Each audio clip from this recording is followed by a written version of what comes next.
Chia seeds, సబ్జా seeds 2 same కాదు. 2 different అనమాట. తెలియని వాళ్ళ కోసం అయితే చెప్తున్నా. సబ్జా సీడ్స్ వీడియో పోస్ట్ చేసినప్పుడు మంచి రెస్పాన్స్ అయితే వచ్చింది. ఒక సబ్స్క్రైబర్ అయితే మెసేజ్ పెట్టారు చియా సీడ్స్ గురించి కూడా వీడియో పెట్టమని. అందుకే ఈ వీడియో కూడా పోస్ట్ చేస్తున్నా. చియా సీడ్స్ కూడా మన హెల్త్కి చాలా మంచిది.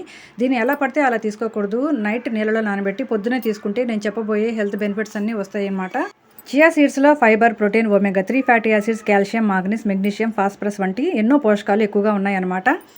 ఫైబర్ ఎక్కువగా ఉండడం వల్ల మన శరీరంలో జీర్ణశక్తి మెరుగుపడుతుంది. బరువు తగ్గడానికి జీర్ణక్రియ చాలా అవసరం. ప్రోటీన్ ఎక్కువగా ఉండడం వల్ల బరువు తగ్గుతారు. అంతేకాకుండా కండరాల పెరుగుదల కూడా బాగుంటుందన్నమాట.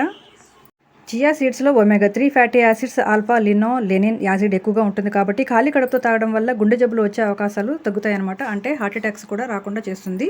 కాల్షియం, మెగ్నీషియం, ఫాస్ఫరస్ ఎముకల ఆరోగ్యానికి చాలా మేలు చేస్తాయి. ఎముకలు దృఢంగా ఉండడానికి తోడ్పడుతుందన్నమాట. శరీరంలో అనారోగ్యానికి కారణం అధిక స్థాయిలో ఇన్ఫ్లమేషన్ ప్రధాన కారణం. ప్రతిరోజు 37 గ్రాముల నానబెట్టిన చియా సీడ్స్ తీసుకోవడం వల్ల ఈ ఇన్ఫ్లమేషన్ కూడా తగ్గించుకోవచ్చు. షుగర్ పేషెంట్స్ ఎంటీ స్టమక్తో దీన్ని తీసుకోవడం వల్ల ఇన్సులిన్ సెన్సిటివిటీని, బ్లడ్ షుగర్ లెవెల్స్ని తగ్గిస్తాయి. తద్వారా షుగర్ కూడా కంట్రోల్లో ఉంటుంది. రాత్రంతా నీటిలో నానబెట్టిన 1 చెంచా చియా సీడ్స్ను ఉదయం తేనె, నిమ్మరసం నీటిలో మిక్స్ చేసుకొని పరగడుపున తాగడం వల్ల శరీరంలోని విష పదార్థాలను, వ్యర్థ పదార్థాలను తొలగిస్తుంది. ఈ వీడియో మీకు నచ్చితే లైక్ చేయండి, షేర్ చేయండి, సబ్స్క్రైబ్ చేసుకోండి. Thanks for watching.